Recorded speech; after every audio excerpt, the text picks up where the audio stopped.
नमस्कार दोस्तों, मैं हूं मनविंदर और मेरे चैनल पे आप सभी लोगों का बहुत स्वागत है। दोस्तों, कांग्रेस के अंदर से ही कुछ ऐसे लोग हैं जो राहुल गांधी को पप्पू बनाने पे तुले हुए हैं और ये सब कैसे सामने आता है? इंडी अलायंस जब से बना है, तब से कई बार ऐसे मौके आए जब ये दिखा कि राहुल को राहुल की पार्टी के अंदर ही कोई नहीं कुछ समझता। अब इंडी अलायंस क्यों बना? प्रधानमंत्री नरेंद्र मोदी का खौफ, जिसके चलते ये गठबंधन, ये अलायंस खड़ा किया गया ताकि वो मोदी को हरा सके। लेकिन ऐसा होने के रास्ते बड़े कठिन हैं, अब ये दिखने लगा है।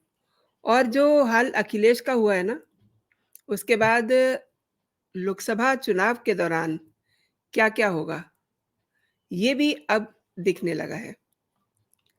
क्योंकि बहुत सारे ऐसे घटनाक्रम हो चुके हैं, जिनसे लोकसभा में क्या होगा इंडिया अलायंस में, ये बहुत साफ-साफ दिखने लगा है। अब वो दिन दूर नहीं है, अभी तो आपने सुना कि अखिलेश-विखिलेश, लेकिन एक दिन आप सुनेंगे राहुल-वाहुल या फिर सोनिया-वोनिया, ब्ला-ब्ला। अच्छा इतना सब क्यों? क्यों? क्यों ये सब लोग अपनी फजीहत करवा रहे हैं? क्यों? क्यों इंडिया अलायंस को खड़ा किया गया? इसे समझना पहले बहुत ज़रूरी है। उसके बाद आप ये समझ सकते हैं कि आज इंडिया अलायंस में ये सारे झगड़े, फसाद, जूते, लात क्यों चल रहे हैं? मोदी सरकार का डर और खौफ इन लोगों को क्यों है? क्यों ये लोग एकजुट हुए हैं ताकि मोदी को हराया जा सके? इसके पीछे बड़ी साफ-सी सोच है अलायंस की। आप देख रहे हैं कि आए दिन ईडी, सीबीआई के छापे पड़ रहे हैं और अब इन्हें ये डर है कि किसी दिन सीबीआई या ईडी इनके जो कॉल बेल है, उसको ना बजा दे। गठबंधन के सहयोगी दल कोई विरला ही एक होगा जो साफ-सुथरा हो, लेकिन अधिकांश जो चेहरे हैं, वो सब अवैध धंधों में लिप्त हैं। इनका ये कहना है कि अगर मोदी दोबारा सत्ता में आ गए, तो फिर इनकी जान नहीं बचेगी और मोदी को आने से कोई रोक नहीं सकता। वैसे अगर इनका दिमाग होता, नैतिकता होती इनमें इतनी, तो क्या ये लोग देश की जनता को इस तरीके से लूटते? देश के लिए सोचते बल्कि। और अब अलायंस बना है, तो उसमें भी एकता एकदम मिसिंग है। आपको नहीं लगता कि राजनीति के भी एथिक्स होते हैं, नैतिकता होती है, लेकिन अलायंस में वो फैक्टर मिसिंग है। यही वजह है कि आए दिन लात, घूँसे, लड़ाई-झगड़े सब हो रहे हैं और सबको आगे बढ़ने की फ़िक्र सता रही है। यानी कि कुछ लोग तो ऐसे हैं, जो अपने आप को मोदी के प्रोफ़ाइल में देखते हैं। कुछ लोग रीज़नली भी अपने आप को अपना चेहरा दिखाने के लिए लड़े और मरे जा रहे हैं। और एक बात है कि एक बार फिर से अखिलेश वाला ये जो लेटेस्ट प्रकरण हुआ है ना, मध्य प्रदेश के 2 पूर्व मुख्यमंत्री कमलनाथ और दिग्विजय सिंह की जो जोड़ी है, ये कांग्रेस के आला कमान को कुछ नहीं समझती। ये फिर से एक बार राहुल गांधी को पप्पू बनाने पे तुले हुए हैं। मैं आगे बढ़ूँ इससे पहले मैं आपको ये याद दिला दूँ कि कमलनाथ और दिग्विजय सिंह की इस जोड़ी के कारण ही राहुल गांधी के सबसे करीबी, बिना किसी अपॉइंटमेंट के जो राहुल गांधी के पास मिलने जाते थे, ज्योतिरादित्य सिंधिया, उन्होंने कांग्रेस क्यों छोड़ी, आप सबको पता है। तो और उसकी वजह भी आपको पता होगी कि ये दोनों लोग ये दोनों जो सीएम हैं, ये किसी को कुछ समझते नहीं हैं। उस समय भी यही कहा गया था कि दिल्ली में राहुल गांधी जो कहते हैं, जो वादा करते हैं, मध्य प्रदेश में उस समय उसके उलट होता है। मुख्यमंत्री कमलनाथ और उनके जोड़ीदार दिग्विजय सिंह उसे अपने हिसाब से टिल्ट कर देते हैं और फिर उसको जनता में फेंक देते हैं। अखिलेश यादव प्रकरण में भी कुछ ऐसा ही हुआ है। और आप ये समझ लीजिए दोस्तों कि 2024 के लोकसभा चुनाव में किसी भी कीमत पर नरेंद्र मोदी को हरा करके प्रधानमंत्री पद से हटाने के लिए बेचैन कांग्रेस, या यूं कहे कि कांग्रेस आलाकमान ने अपने तमाम मतभेदों को किनारे रख करके कई विपक्षी दलों के साथ बैठना स्वीकार किया। हालांकि कांग्रेस ने भाजपा को हराने के लिए विपक्षी एकता की शुरुआत इंडिया गठबंधन बनाने के काफी पहले ही कर दी थी। ये उस समय शुरू हुई थी जब गांधी परिवार ने शरद पवार के कहने पर उस शिवसेना सुप्रीमो उद्धव ठाकरे को मुख्यमंत्री बनाना स्वीकार कर लिया था, जो शिवसेना से ज्यादा सीधे कांग्रेस आलाकमान यानी कि गांधी परिवार पर हमला बोला करती थी। बाद में जब कांग्रेस के कहने पर नीतीश कुमार ने विपक्षी दलों को एकजुट किया, तो अपने राज्य के नेताओं की मांगों, यहाँ तक कि लोकसभा में अपने नेता अधीर रंजन चौधरी की जो उनकी दिल की ख्वाहिश थी, उसको भी इग्नोर किया और आलाकमान ने बड़ा दिल दिखाते हुए पश्चिम बंगाल की ममता बनर्जी के साथ बैठना मंजूर किया, जिन पर पश्चिम बंगाल के कांग्रेस के अपने नेता ये आरोप लगाते रहे कि उनकी सरकार बंगाल में कांग्रेस कार्यकर्ताओं की हत्या तक करवा रही है। इतने बुरे हालातों में भी गांधी परिवार ने आम आदमी पार्टी के उन अरविंद केजरीवाल के साथ बैठना स्वीकार किया, जो केजरीवाल साहब अन्ना के साथ अन्ना आंदोलन के समय गांधी परिवार को कहिए कि भिगो-भिगो के जूते मार रहे थे, पानी पी-पी करके कोस रहे थे, जिनकी पार्टी ने पंजाब में न केवल कांग्रेस का सूपड़ा साफ कर दिया, बल्कि उसे सत्ता से भी बाहर कर दिया। दिल्ली में कांग्रेस के अस्तित्व पर ही संकट खड़ा कर दिया, बल्कि गुजरात में चुनाव लड़ करके कांग्रेस को सभी जगह पे मुंह दिखाने के काबिल नहीं रखा। केजरीवाल अब यही नहीं रुक रहे हैं, वो काफी आगे तक की बात कह रहे हैं, सोच रहे हैं। वो ये कह रहे हैं कि आने वाले 5 राज्यों के चुनाव विधानसभा अपने पूरे दमखम पे लड़ने जा रहे हैं। विपक्षी गठबंधन में शामिल कई ऐसे दल हैं जिनके साथ कांग्रेस के रिश्ते कभी अच्छे नहीं रहे, उनमें खटास रही, लेकिन भाजपा को हराने के नाम पर कांग्रेस ने इन सब दलों को गले लगाना कबूल किया। और अब जब सीटों पे समझौता होने की बारी आई है, तो आपस में जूते लात चल रहे हैं। और ये ऐसा नहीं है कि ये किसी को पता नहीं था, ये सबको पता था कि जिस दिन ये दिन आएगा, यानी कि सीटों को लेकर के जब बातचीत होगी, तो ये सब कुछ होना ही था।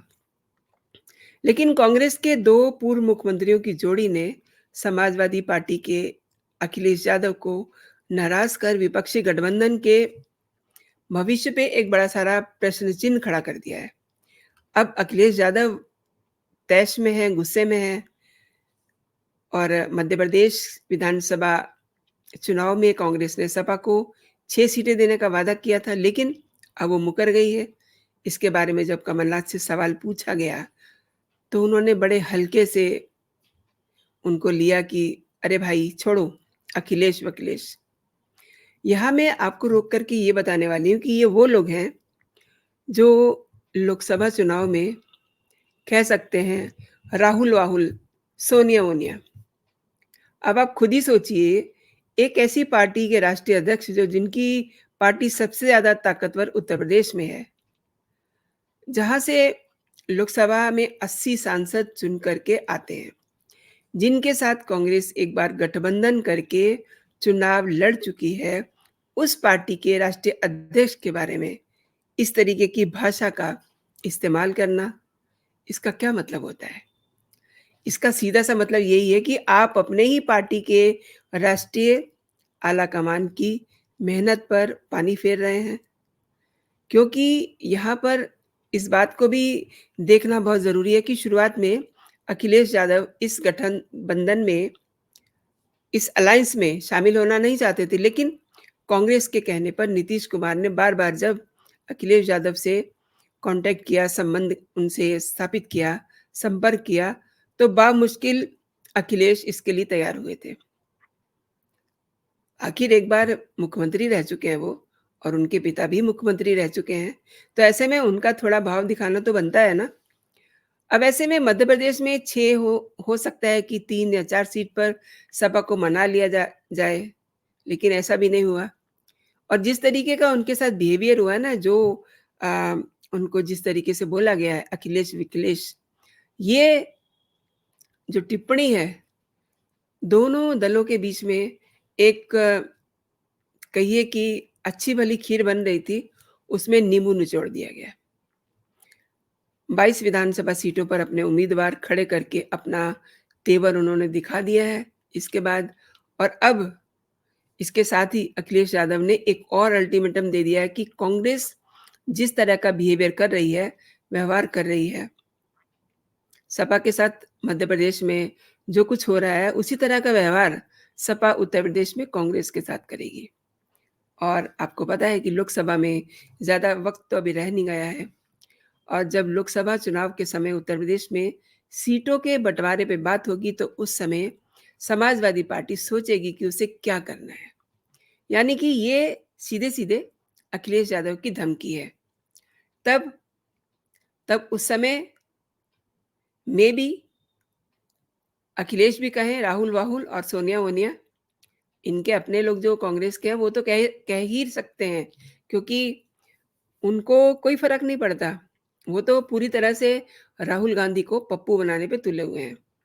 दिग्विजय सिंह कांग्रेस के राष्ट्रीय महासचिव रह चुके हैं और उत्तर प्रदेश में प्रभारी रह चुके हैं। दिग्विजय सिंह को इस बात का पूरी तरह से एहसास है कि लोकसभा चुनाव में उत्तर प्रदेश के 80 लोकसभा सीटों की क्या भूमिका होती है। यानी कि ये सबको पता है कि जिस समय लोकसभा के चुनाव होंगे, उत्तर प्रदेश की जो 80 सीटें हैं, वो बड़ी इम्पोर्टेंट होती है, क्योंकि अक्सर मैं एक बात कहती हूँ कि दिल्ली का रास्ता उत्तर प्रदेश से होकर के जाता है, और चुनाव हारने के बावजूद उत्तर प्रदेश में सपा का अपना एक वजूद है, और सपा को नकार कर उत्तर प्रदेश में मोदी सरकार के खिलाफ मजबूत विपक्षी गठबंधन खड़ा नहीं किया जा सकता। हालाँकि खड़ा तो होने की हालत में ही नहीं रहा विपक्षी गठबंधन। अब जितनी मेहनत की हुई थी, सब पे पानी फिरता हुआ नज़र आ रहा है। कमलनाथ ने यही कर दिया है, पूरी मेहनत पे पानी फेर दिया उन्होंने। अब अगर अखिलेश इंडिया गठबंधन के साथ मिल कर के अगले साल लोकसभा चुनाव लड़ते भी हैं, तो कई सवाल उनसे पूछे जाएँगे, क्योंकि जैसा अखिलेश खुद कह चुके हैं, भाजपा एक ऑर्गेनाइज़्ड पार्टी है, तो भाजपा ने यूपी कांग्रेस प्रदेश अध्यक्ष अजय राय, मध्य प्रदेश के मुख्यमंत्री पद के उम्मीदवार कमलनाथ और अखिलेश यादव के आपसी तकरार वाले बयानों को जिस तरीके से सोशल मीडिया पे घुमाया जा रहा है, फैलाना शुरू कर दिया है, वो सच में अखिलेश यादव उस पर गंभीरता से सोच रहे हैं। यहाँ एक बात मैं आपको बता दूँ कि दूध का धुला हुआ कोई भी नहीं है, और मोदी को हराना, ये समझ लीजिए कि मुंगेरी लाल के हसीन सपने, जो देखे तो जा सकते हैं, लेकिन वास्तविकता में कुछ नहीं है।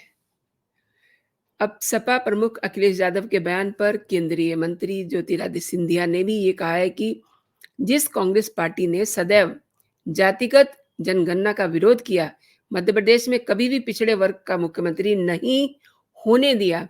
कांग्रेस ने पूर्व से पिछड़े वर्ग का विरोध किया है, और आज वे पिछड़े वर्गों की बात कर रही है।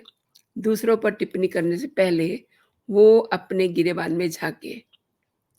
और उन्होंने जो सबसे ज़्यादा इम्पोर्टेंट बात की है, वो ये की है कि अखिलेश यादव को भी देर-सवेर अब उनका दिमाग जाग उठा है, यानी कि उनके दिमाग की बत्ती जल गई है और 17 नवंबर को मध्य प्रदेश की जनता उन्हें सबक सिखाएगी। ये जो कुछ भी घटनाएँ हुई हैं ना, इसके कई सारे दोस्तों सोचने के लिए एंगल हैं। एक तो ये कि कांग्रेस के अपने ही लोग राहुल गांधी को पप्पू बनाने पे तुले हुए हैं। वो नहीं समझ रहे कि वो क्या कर रहे हैं। अखिलेश यादव के साथ मिल करके अखिलेश यादव और राहुल गांधी 2 लड़के मिल के लड़ रहे हैं। लोगों को लग रहा था कि पता नहीं क्या हो जाएगा, लेकिन हुआ कुछ भी नहीं। उसके बावजूद एक उनकी आपस में अंडरस्टैंडिंग थी, अब उसको भी इन्होंने ढेर कर दिया है। और सबसे बड़ी बात जो है इंडिया अलायंस की, इनमें आपस में इत्तू सा भी एकता नहीं है। तो ये क्या मुकाबला करेंगे बीजेपी का? क्या ये हराएँगे मोदी को? बड़ी इम्पॉसिबल सी इन्होंने बात सोच ली है, जो इनकी ख्वाहिश है, वो बिल्कुल असंभव है, हो ही नहीं सकता। हो सकता अगर ये लोग इकट्ठे होते, लेकिन इकट्ठे तो हो ही नहीं सकते। ऊपर से घमंडिया, हर आदमी को उसमें घमंड है कि हमें प्राइम मिनिस्टर बनना है, हमें मुख्यमंत्री बनना है, हमें रीजनल में ये कुछ मिल जाए, तो ऐसे नहीं होता। आपको अगर किसी को हराना है, पछाड़ना है, तो उसके लिए आपको एक स्ट्रैटेजी बनानी होती है। वो सब तो मिसिंग है, तो आप कैसे मोदी को हरा सकते हैं? मोदी जैसा स्ट्रॉन्ग, कद्दावर नेता जो केवल भारत में ही नहीं, पूरे विश्व में नंबर 1 पे लोकप्रियता में है। उसको हराने के लिए ऐसे अ, रादर आई शुड से कि टुच्चे जो लोग हैं, वो मिलकर के इस तरीके की हरकतें कर रहे हैं और उनके लोग एक-दूसरे पे कैसे कीचड़ उछाल रहे हैं। छोड़ो अखिलेश-वखिलेश and end of the day किसी दिन आप देखिएगा कि ये सोनिया गांधी के लिए भी ऐसे ही कहेंगे, सोनिया-वोनिया, राहुल गांधी के लिए भी ऐसे ही कहेंगे, राहुल-वाहुल, तब इन्हें पता चलेगा कि क्या होती है एकता और क्या सपने जब हम देखते हैं तो उन्हें पूरा कैसे किया जाता है। तो दोस्तों, अभी के लिए इतना ही। आप अपना और अपनों का ख़्याल रखिए, खुश रहिए, स्वस्थ रहिए। और एक बात, ये वीडियो आपने पूरा देखा है, इस पे आप अपनी टिप्पणी ज़रूर मुझे दीजिएगा मेरे कमेंट सेक्शन में। अगर अभी तक आपने मेरा चैनल सब्सक्राइब नहीं किया है, तो मेरे चैनल को आप सब्सक्राइब भी कर लीजिए ताकि जो भी मेरा लेटेस्ट कंटेंट हो आप तक सबसे पहले पहुँचे। और मुझे बताते रहिए कि आपको मेरा कंटेंट कैसा लग रहा है। जय हिंद, जय भारत।